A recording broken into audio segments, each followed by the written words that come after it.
Welcome to the Freelance Unlocked Behind the Scenes series, where I'm showcasing the amazing people who will be at the Freelance Unlocked Conference, the first and the best conference for freelancers that is made with love, and it'll take place in Berlin on May 14th, 15th, 2025.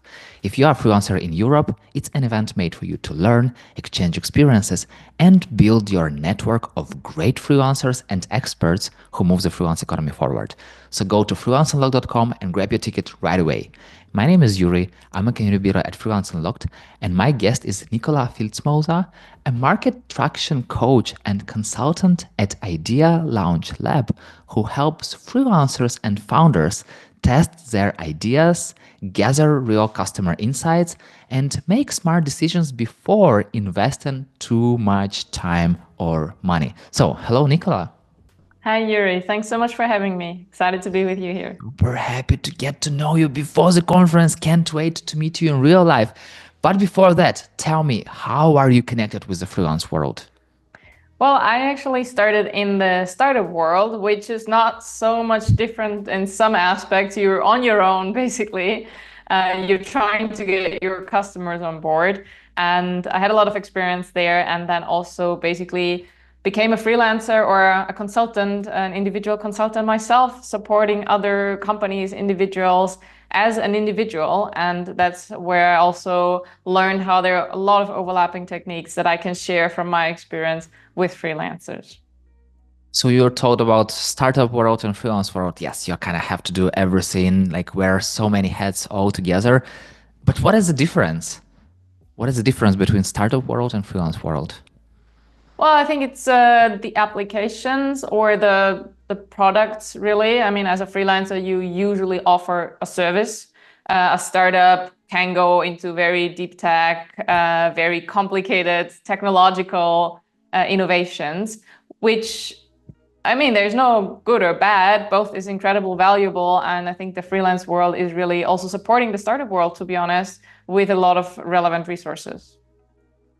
So you'll be speaking at Freelance Unlocked. So give me a sneak peek into what exactly you'll be talking about on the stage. Yes, I mean, one of my topics, one that I love, that I'm passionate about, because, well, I went through not doing it myself at the beginning and making a lot of mistakes, is to actually test ideas before you build. Especially as a freelancer, you know, you're on your own most of the time, you have limited resources, and the core is that you don't want to build something, you don't want to set up a specific service or even a productized service, product that you spend a lot of time in, and then nobody can benefit from it. Nobody uses it. Nobody wants to buy it. So you really want to test if the idea that you're following, the kind of offering you want to propose, is worth building, or if you have to tweak it. How to do it? Like, what is the first step to validate your idea? Understanding your customer 100%. So it's really about understanding what are their problems and what are they trying to solve, really? How are they trying to approach that? So that's where you can tap into saying, look, I am the one who can solve this problem. I can get you from A, your challenge, to B, your desired outcome, like your dream, where you want to go. How do you ask those people? Why I'm asking? Because usually you can ask them and they will tell you just something you want to hear. But how to understand what is reality?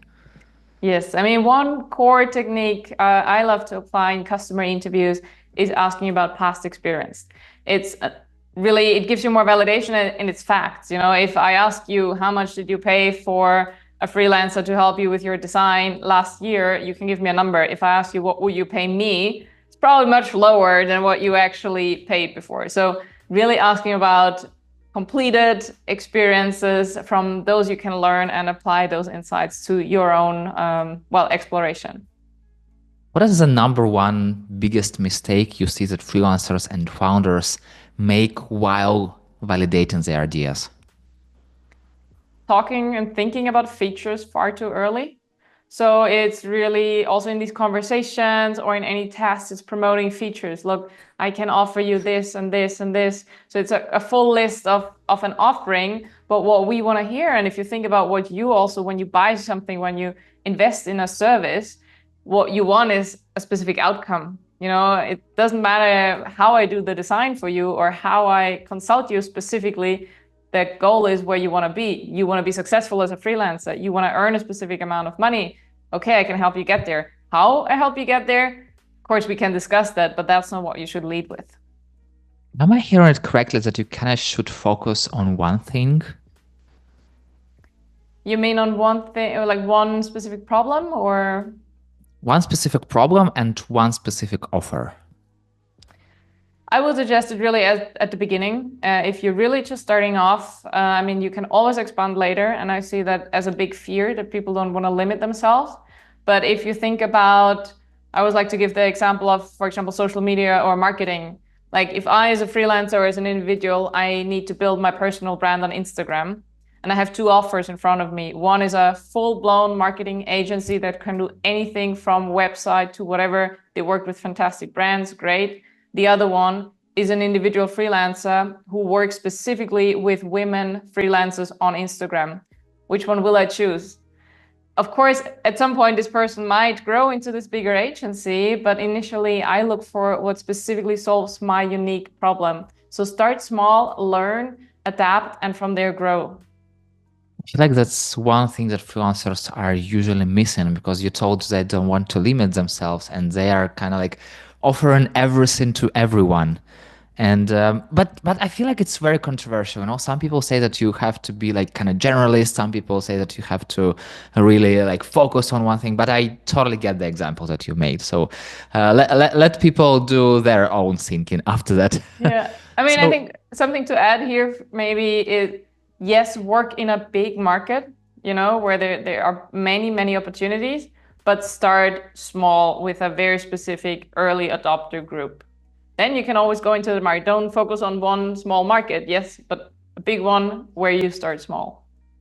So let's imagine someone asked customers and really got right answers, hopefully. And then they're starting trying their idea, validating their idea. They try and they're running some tests. What are some early signals that an idea isn't working? I mean, like, how can people spot it before spending too much time or money? Yeah, I think one core element is actually getting to the people. So if you design an offering without even building it, let's say a specific course or educational program that you build, you don't have to build a full program. You have to build something that you can share with others for feedback. And if you cannot even get to these people, because that's the biggest error I see or challenge I see most of them face, is they cannot even reach the right people. They might ask family and friends for feedback and think it's great, but if you cannot expand across like a network that's not within your existing community or close circles, then either you struggle with the outreach, that can be one problem, or there's no interest for what you're offering. Talking about the outreach and interest, sometimes you might find good clients, you might understand them, you might have a good offer, but when you are messaging them, they feel like, you want to sell us, we don't want to talk to you. So how to overcome this moment? This person want to sell me something. Yeah, I think two things. One is really, especially at the beginning, approaching people for feedback. I'm coming to you, I'm saying, look, I have this, I worked on this. I'd be super curious on your perspective, just learning from your feedback. If it really hits the spot after you saw, I don't know, the presentation, whatever I sent you, the material I sent you, and it hits the spot, then you would actually come back and say, oh, cool, when does this start? When is this available? So really asking for feedback is one. And on the other side, caring about the problem. Don't lead with, here's an offer, 100 euros for XYZ, but hey, I heard you're struggling with this and that. Tell me more about it. And then you can actually target your offer so it sounds like a perfect fit for that problem, and it's less salesy and more actually attractive for the customer. Sounds like having a lot of conversations, which people usually like, conversations, please don't ask me to do that. But sorry, not Yes. sorry. Yeah, I mean, there are some that hit the spot just by chance, but it's a very small number.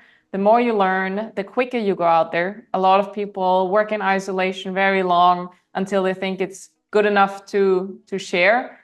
have these conversations early. You never know where a door opens. Might be a friend of a friend who knows a friend who suddenly says, wow, cool, can I talk to you? Let's have a conversation.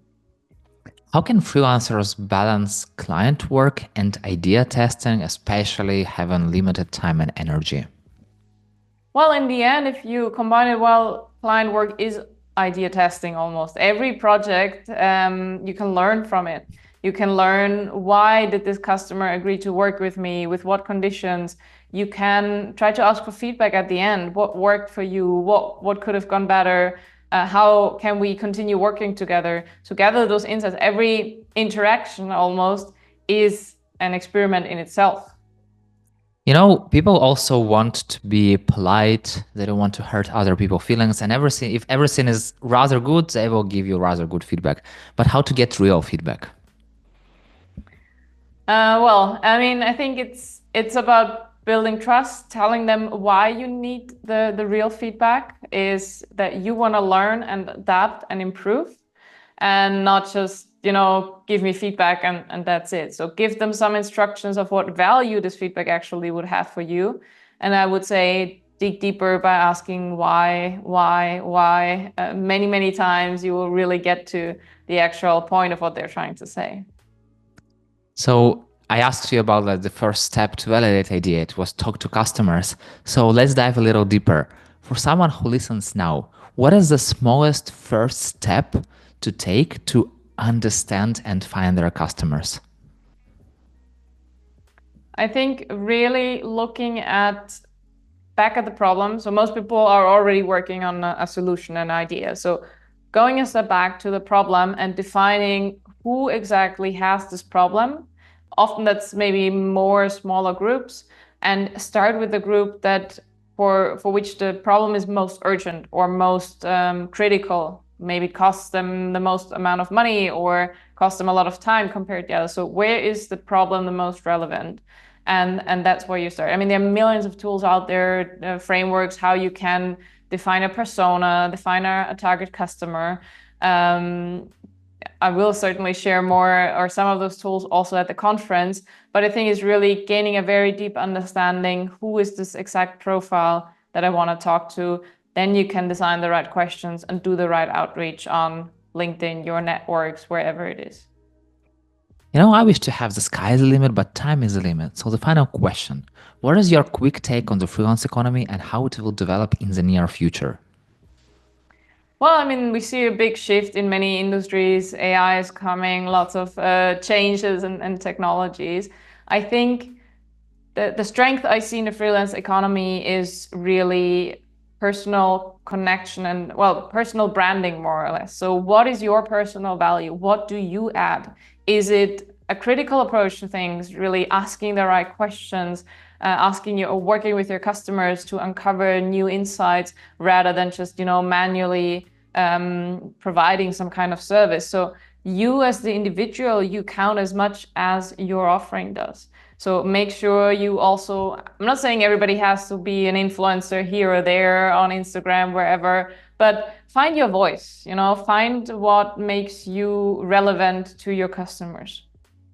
What is the first step to finding your voice? Well, listening to your heart almost. I mean, looking at past projects you did, even if you're starting in the freelance area, looking at other jobs you did, what would others say stood out? What made you interesting, relevant? What made you different maybe? Where's your passion as well? So, I mean, that's also, you can differentiate. I mean, a lot of services are relevant for all kind of industries, all kind of customers, but start in an industry you care about so that you also on a content perspective can actually talk, okay, why is maybe social media marketing relevant for healthcare and well-being? Why is it relevant for XYZ? Find your passion and let that speak through you. What would you say to your friend if they asked you whether they should go to the Freelance Unlocked conference? I would say certainly go. I think it's an incredible value to, as I said before, not build in isolation, but actually get new perspectives, new inspiration from the talks, but also from all the other freelancers that are there. You can learn from them. So even if it's maybe scary to talk to your customers, talk to other freelancers first. How did they make the first step? How did they get started? There's so much you can learn, and I think really bringing them all together is an immense value for you to get started, get inspired, and well, take off. And I feel like talking to freelancer, it's less scary than talking to customers, because you're kind of in the same boat and you're like talking to friends and you're like, I have this challenge, and other people, we also have this challenge, and then you're talking, and then somehow you are solving your challenges just by talking. It's crazy, but that's how it works.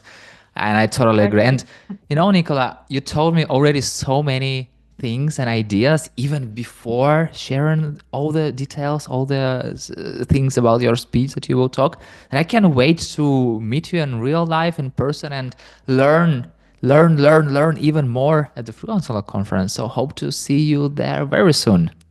I'll see you there soon. Thank you so much. It was great talking to you already. Thank you very much. And for those who listen, I hope you learn from Nicola's experience already and say thank you to her in person at the Freelance Unlocked Conference on May 14th, 15th, 2025 in Berlin. So go to freelanceunlocked.com and grab your ticket right away.